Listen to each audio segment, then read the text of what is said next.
উত্তরবঙ্গের ভোটে বড় ফ্যাক্টর চা বাগান কর্মীদের ভোট, তাই নির্বাচনেই ইস্যু হয়ে ওঠে বন্ধ চা বাগান, আর এবারেও তাই। 2014 साल में बीजेपी ने आके कहा था कि हम 5 चाय बागान खोल देंगे। उसके बाद एक चाय बागान खुला नहीं खुला, लेकिन हमारा उद्योग में 59 चाय बागान हमने खोल दिया। উত্তরবঙ্গে অনেকের পেটে ভাত জোটায় চা, তাই চা বাগান বন্ধ মানে অনেকের মাথায় বাজ। শুধুমাত্র আলিপুরদুয়ার লোকসভা কেন্দ্রের মধ্যেই 8টি চা বাগান বন্ধ। বন্ধ বাগান আছে, পুরা অসুবিধা আছে, খাওয়া দাওয়া অসুবিধা আছে, ছেলে মেয়ে স্কুল যায় অসুবিধা আছে, সব কিছু অসুবিধা। কতদিন থেকে বন্ধ চা বাগান? এখন 7 মাস চলতেছে। এখন बच्चे सब पढ़ रहे हैं, बहुत मुश्किल हो रहा है, अभी तक नहीं खुला है बागान। तो सरकार से यही निवेदन है कि वो जल्द से जल्द बागान खोल दें। कितना दिन हो गया बागान बंद है? 6-7 महीना हो गया।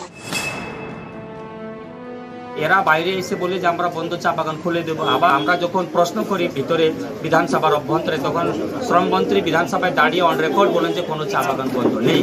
আমরা বন্ধ চা বাগানকে খোলার দাবিতে বিগত 4 জানুয়ারি আমাদের রাজ্য সভাপতি ডক্টর সুকান্ত মজুমদার নেতৃত্বে আমরা ডুয়ার্স কর্ণা অভিযান করেছিলাম, কিন্তু আজ পর্যন্ত কোনো আমরা সঠিক উত্তর এখন পর্যন্ত আমরা পাইনি। রিসেন্টলি বীজ চা বাগান আমি খুলে দিলাম।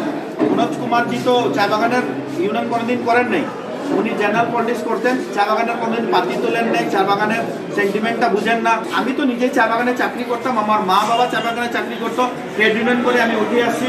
রিসেন্টলি 20টা চা বাগান খোলাতে আমি ছিলাম, স্পটে ছিলাম, এবং ওয়েজ সেটেলমেন্ট, তলব বৈঠকি বলেন, বোনাস মিটিং বলেন, লেবার ডিপার্টমেন্ট বলেন, প্রত্যেকটা মিটিং আমি অ্যাটেন্ড করি।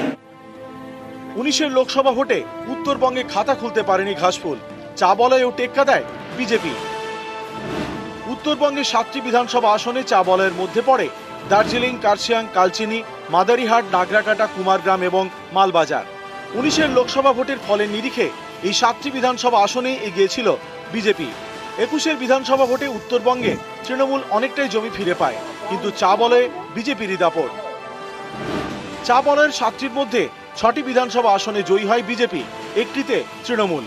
উত্তরবঙ্গের অর্থনীতির অন্যতম মূল স্তম্ভ চা, উত্তরের রাজনীতিতেও চা ঝড় তোলে।